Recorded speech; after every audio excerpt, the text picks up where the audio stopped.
to you about what Git and GitHub actually is. So let's get started, shall we?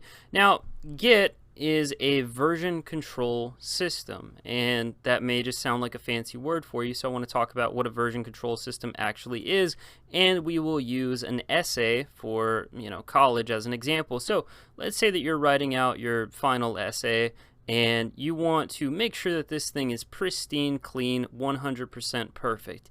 In that case, chances are you're going to have many different versions of your essay. In one version, you may have a certain introductory paragraph. In a second version, you may have made some modifications and even moved a few things around and made some subtractions and additions.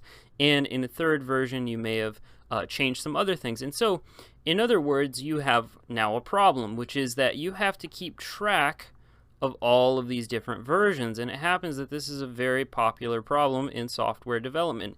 You have maybe a certain feature that you'd like to implement, though you're not 100% sure if you're going to keep that feature. And so you don't want to actually keep just one version of your software. You want to keep multiple versions. Now, many people have come up with many solutions to this problem.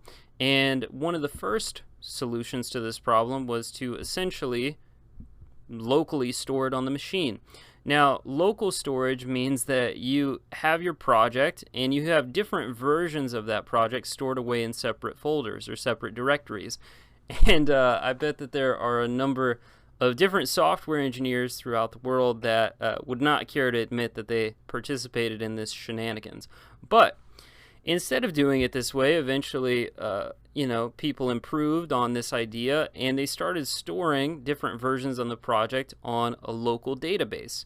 And this local database had the advantage of not only being able to store the different versions of the project, but also being able to patch them together.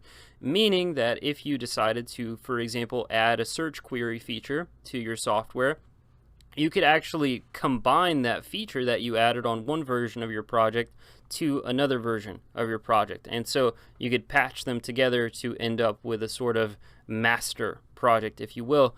But there is, of course, a problem with this approach as well, which is that if something happened to your local machine, in both examples and both solutions, then all of the different versions were lost, and you would have to cross your fingers and hope that one of your colleagues had an identical version stored on their local machine, or at least a version that was very similar.